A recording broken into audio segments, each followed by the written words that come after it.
Ceux qui font le cinéma en 35 mm, en 4 minutes et en une seule prise.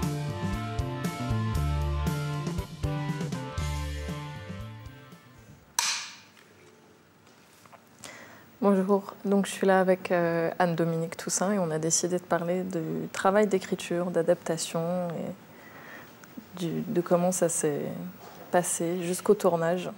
Oui, parce qu'on a vécu quand même une drôle d'aventure. On est parti d'un livre très très connu, un best-seller, L'élégance du hérisson de Muriel Barbery, pour arriver à un film de Mona Achache, Le Hérisson. Et donc, pour passer de l'un à l'autre, tu as dû faire un travail d'appropriation très important pour la qualité du film d'ailleurs. Et c'est pas évident, et je pense que c'était à coup d'étapes. C'est vrai qu'au départ, il y avait l'histoire, il y avait ces personnages que j'aimais, que j'ai extraits du livre. Il y avait ce livre qui était très littéraire, donc il fallait que je trouve des moyens visuels pour raconter cette histoire. Par exemple, remplacer le journal de bord de Paloma par sa caméra. Puis il y a eu l'idée des dessins qui ont pris une grande place au fur et à mesure des étapes. Mais c'est vrai que je me souviens que tu avais été une lectrice régulière et justement la gardienne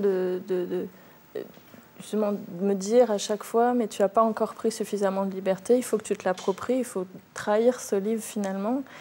Et c'est vrai que je me suis rendu compte que c'était au moment du tournage aussi, évidemment, qu'arrivé au tournage, il y avait une étape de scénario qui était très solide, où je m'étais vraiment approprié l'histoire, qui était devenue autre chose que ce qu'était le livre. Mais sur le tournage, grâce au travail avec les comédiens, avec les techniciens, avec nos discussions, avec la manière de s'imprégner des décors dans lesquels on passait tout notre temps puisqu'on tournait en studio, ça a été vraiment le moment où j'ai pu me libérer complètement et du livre et de me désinhiber totalement et pouvoir réinventer certaines choses, improviser au fur et à mesure du tournage. Je crois que libération, c'est vraiment le mot juste dans ton cas, parce que c'est vrai que c'est impressionnant au départ, parce que c'était en plus ton premier film, ton premier long métrage, mais au fur et à mesure, tu arrivais à prendre, à t'accaparer les personnages, l'histoire, les séquences,